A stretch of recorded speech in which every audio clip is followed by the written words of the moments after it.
Nah itulah ya langkah untuk dunia pendidikan yang jauh lebih baik, Jason. Walaupun mungkin anggaran mungkin ya nggak tahu sih, harus cek dulu ya. Cek dulu nih anggaran pendidikannya kena efisiensi atau enggak. Tapi diharapkan dengan pemutakhiran atau pemutihan ijazah ini kemudian bisa membuat tadi kata Valen pendidikan di Jakarta khususnya itu di berbagai tingkat ini juga lebih benah-benah lagi lah, lebih bersih-bersih lagi gitu ya. Kalau kemarin itu kan soal anggaran dibahas, anggaran transfer daerah dan dibahasnya oleh 18 gubernur dengan Menteri Keuangan Purbaya.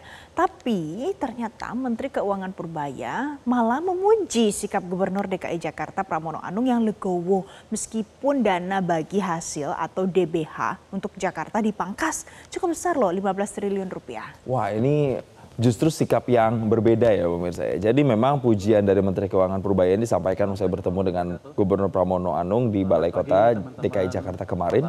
Dan pertemuan keduanya ini membahas sejumlah isu penting. Termasuk pemirsa yang dibahas adalah soal pemotongan dana transfer daerah. Purbaya memastikan pemotongan DBH ini bersifat sementara dan tidak permanen. Dan dana tersebut akan dikembalikan jika hasil evaluasi pendapatan negara 2026 menunjukkan kinerja positif. Pramono Anung siap menyesuaikan diri dengan kebijakan fiskal pemerintah pusat termasuk pemotongan DBH. Dengan turunnya APBD dari 95 triliun rupiah menjadi 79 triliun rupiah, Pramono Anung menjelaskan Pemprov DKI Jakarta akan mengandalkan skema pembiayaan kreatif. Salah satunya melalui rencana pembentukan Jakarta Collaboration Fund serta penerbitan obligasi daerah.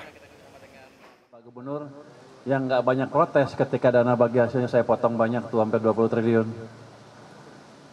Kayaknya masih bisa dipotong lagi.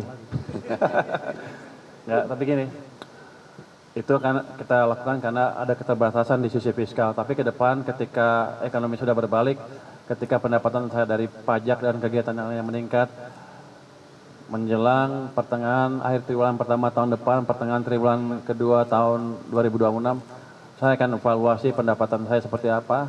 Nanti kalau perkiraannya lebih, saya akan balikan lagi ke daerah. Yang penting bagi Jakarta, yang pertama berkaitan dengan Jakarta betul-betul ingin menyelaraskan kebijakan fiskal yang telah diambil oleh pemerintah pusat dalam hal ini, terutama untuk pengaturan DBH. Pemerintah Jakarta sama sekali tidak argue terhadap itu, kami akan mengikuti dan kami akan menyesuaikan, karena kami tahu pasti langkah yang diambil oleh pemerintah pusat sudah dipikirkan secara matang dan kami mengikuti sepenuhnya, termasuk penyesuaian untuk dana bagi hasil.